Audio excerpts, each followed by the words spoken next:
శ్రీ గురుభ్యో నమః. శ్రీ మహారాజ్ఞి, శుభకరమైన గొప్ప రాణి, సమస్త విశ్వ సామ్రాజ్యానికే అధికారిని, పరిపాలనాధిపత్య బాధ్యత గల రాణిగా తల్లి తన శరీరంలో నుండి ప్రసవించి తన శరీరంలోని రక్తాన్ని పాలగా మార్చి తన బిడ్డలకిచ్చి పోషించినట్లే ప్రకృతి మాత తనలోని పంచభూతాలను ఆహార పదార్థాలుగా మార్చి జీవులు శరీరంతో వ్యక్తమవడానికి, పెరిగి పెద్దవారవడానికి తోడ్పడుతోంది. ప్రకృతి మాత ఒడిలోని ప్రతి జీవి ఒక బిడ్డలాంటి వాడే.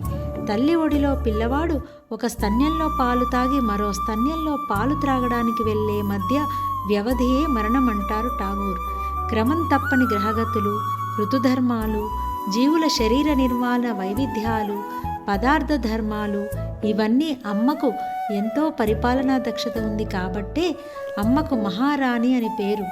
మామిడి చెట్టుకు మామిడికాయే కాస్తోంది, జామకాయ రాదు.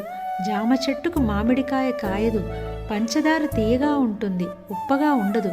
ఉప్పు తీయగా ఉండదు. ఆ మహారాణి ప్రకృతిలో విధించిన శాసనం అంతే.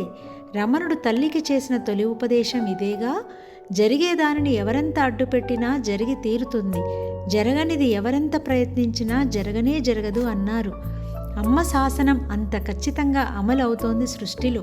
ఈ క్షణం వరకు జరిగేదంతా, ఈ క్షణంలో జరుగుతున్నదంతా, మరుక్షణంలో జరిగేదంతా అమ్మ శాసనాన్ని అనుసరించే ఉంటుంది అని తెలిసి ఉండడమే నిశ్చింత.